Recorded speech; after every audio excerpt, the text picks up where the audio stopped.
இன்றைக்கி கடவுள் நம்மளுக்கு கொடுத்துருக்க வசனம் யோசுவா 11:15. கர்த்தர் தமது தாசனாகிய மோசேக்கு எப்படி கட்டளையிட்டிருந்தாரோ அப்படியே மோசே யோசுவாவுக்கு கட்டளையிட்டிருந்தான். அப்படியே யோசுவா செய்தான்.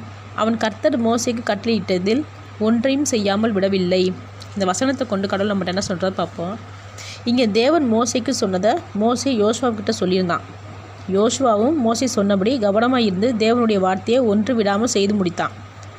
அப்போ தேவனுக்கும் தேவ மனிதனாகிய மோசேக்கும் யோசுவா எவ்வளவு கீழ்ப்படிந்து மரியாதை கொடுத்துருக்கான். இப்போலாம் சில பேர் தேவனுக்கு மரியாதை கொடுப்பாங்க, ஆனால் தேவ மனிதனுக்கு மரியாதை கொடுக்கறதில்ல. முக்கியமாக ஊழியக்காரவங்களுக்கு.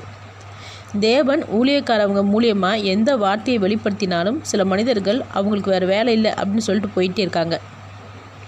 இப்படி ஊழியக்காரவங்களை அவமதிக்கிறதுனால தேவனுடைய வார்த்தையை நம்ம அவமதிக்கிறோம். தேவனுடைய வார்த்தையை மதிக்காமல் இருக்கும்போது ஆசீர்வாதத்தை, எச்சரிக்கையை, வெற்றியை தவற விட்டுறோம். எப்போ உண்மையான ஊழியக்காரவங்களுக்கு மதிப்பு கொடுக்குறோமோ அப்போதான் தேவன் நமக்கு கொடுக்கணும்னு நினச்சதை கொடுப்பாரு. ஏன்னா தேவ மனிதர்கள் தேவனால் அவருக்குன்னு தேர்ந்தெடுக்கப்பட்டவங்க. ஆமேன்.